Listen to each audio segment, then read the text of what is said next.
Hi there, Addy here with buildingsforsale.toronto.com, here with another episode of our listings. So it's Friday. I wasn't able to do it in time, so anybody that gets my weekly email, you guys probably didn't see it until it's 7 days late. Anyway, it is available. If you want to get added to my daily email list, just reply back and I can add you to my daily email list if you want to see more of these on a regular basis. So we have 8 properties we're going to be checking out today, some interesting ones for sure. So we have properties that are from Toronto and in Cambridge. So let's look at the first one, Hawken. 31 Hawken Drive, it's $729,999 what they're asking for it. Keelan Lawrence area, 45 by 119 foot is the lot size in this one. It doesn't have a garage, but it's got 4 parking spots with it. The interior, it needs updating. That's all I can say about the interior. As you can see, you have carpet. And the good thing about these properties, they have really, really good bones because these are all built in the 50s, 60s, and 70s. A lot of them have updated windows. That's what you usually see. But the interiors, they just need to be updated. Like this is a prime example. Take out these wooden boards and install drywall over there, and all of a sudden you have a modern space. Basements are usually high and dry. One of the main things that you might run into when you're doing working on these properties is you might have some aluminum wiring which you take out and you put in copper. But overall, these properties are usually really good candidate for investing. You got 3 bedrooms with 1 washroom, so you might be adding another washroom or 2. And you can make it a really modern finishing project. So definitely worthwhile to check out if you're interested. Lawrence and Keele area. Next we have Cobalt 28. This is a triplex that is coming on the market for $768,000. Guys, we've been talking about price per unit for a little while over here. This one looks really, really interesting because you're looking at a price per unit less than $300,000. So you already know that this is a good number over here. Property taxes had a little bit of a question about it. It's $1,690. This is supposed to be like $36.90. I think there's an error over here, but it might not be. But even if you buy it based on this, do know that the property taxes will change. It's 2 bedroom plus 1, so there's 1 bedroom on the top, 1 bedroom on the main floor, and 1 in the basement. 3 kitchens in total, 28 by 114 foot is the lot size. It's got a double detached garage, so it is a really, really nice property. I can't say anything wrong about this. If you're interested, reach out and we can schedule an appointment to go take a look at them. 550 Lansdowne, this is a price change. These people had it listed for $998,000 before, and then they just dropped the price to $888,000. I have seen this building. My concern was it's renovated on the inside, but my concern was the baseboard electric heating. This property was for sale about, I would say about 8 months ago.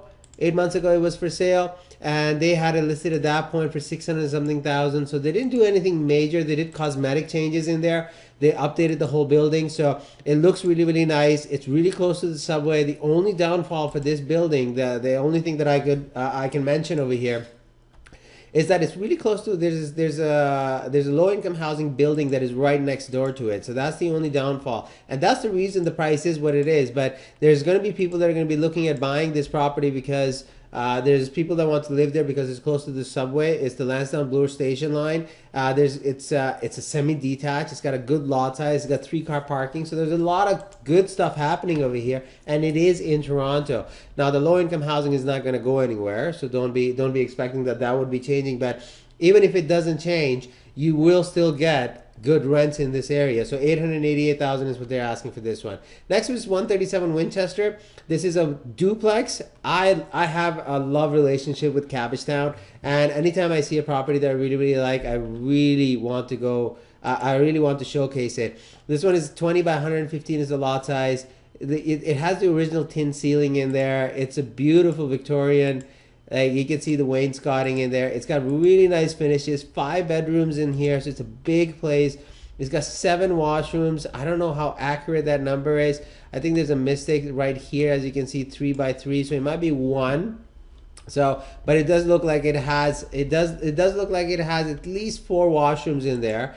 And it's got the exposed brick walls. It's beautiful. I really, really like this. I remember when this property came up for sale a couple of years ago, and it got snatched up pretty quickly. If you're in the market and you're looking for duplex, this is a good one to check out. Next we have Bannockburn, which is 2.299, so almost 2.3 million. The reason I included this is because it's a triplex right now. But the lot is actually already divided into 25 by 130 feet, and you can build 2250 square foot units on each side. So Price, again, I didn't do a lot of research on this one. Bathurst Wilson does command a good number for any new builds. At 25 foot, you're probably looking at about 2.5, being 2.5 per unit.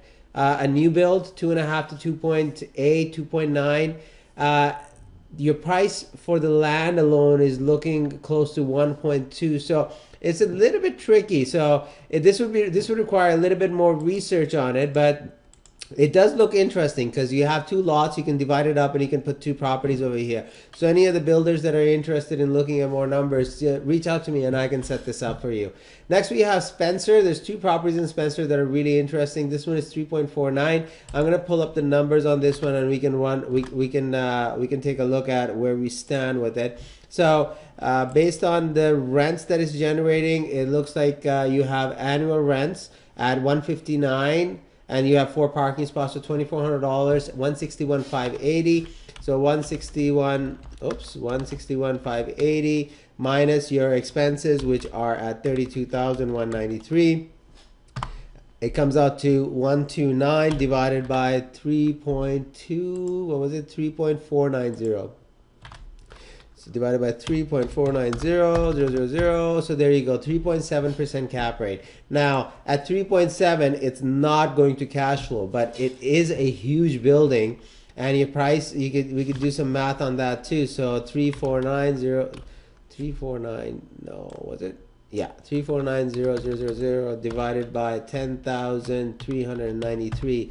That's at $335 a square foot, which is actually pretty decent for a detached property. 60 by 120 foot is the lot size on it. It is a beautiful building. It's got baseboard heating. That's the only downfall that I see on this one. It's got 15 self-contained licensed apartments. Now this word licensed throws me off a little bit because that could mean it's a rooming house, but then they also define 8 1-bedrooms and 7 2-bedrooms. So this is something we have to go and take a look at, because as much as we like to get all the information, sometimes you just have to decipher what is actually being provided to you. And there are 4 parking spots for this one. Next we have this plaza in Cambridge. It's 3.699 is what they're asking. 25,000 square feet total. 20,000 of it is retail. 207 by 89 foot. It's got an automotive uses allowed over here too. No financial information, so hard to gauge the valuation, but it's an interesting property for sure. Next we have Spencer, again another one. This one has 18 units if I remember correctly. Got the financials on this one too. So let's review some numbers. So we have $298,320 as gross minus $72,855. So you are at $225,000. The asking price on this one is 5.1. So divided by 5100000. You have a 4.42% cap rate. Again, these are all side by side, so it definitely makes sense if you're looking to add something to your portfolio. $14,000 is your taxes over here. The building looks like it's 6726 square feet. 60 by 112 foot is the lot size. Very similar to the other one, and it's got the 225,000. 225,000. Sorry, this one is 35 self-contained. That's interesting. I didn't realize. Oh, so there's 30 bachelors. My apologies. So it's 35 units. So price per unit is definitely really good. So if you look at it from that aspect, so 5.1 divided by 35. So your price per unit is, I have one extra zero, but 145,000 per unit. I'm going to be posting a little bit later about a building that we have in Sherburne and Carlton area. 164,000 per unit, 76 units in that one, and it's a mixture of bachelors, 1-bedrooms and 2-bedrooms. So if you're interested, send me an email and I can send you information on that one. And that's it for today. Questions, concerns, 877-439-2339, Addy at heyaddy.com. You probably see an email in regards to Icona Condos, the new release that is coming up in the South Tower. If you want more information about that, reach out to me and I can provide the new floor plans and pricing. 877-439-2339, Addy at heyaddy.com. Take care, and we will talk to you on Monday. Bye.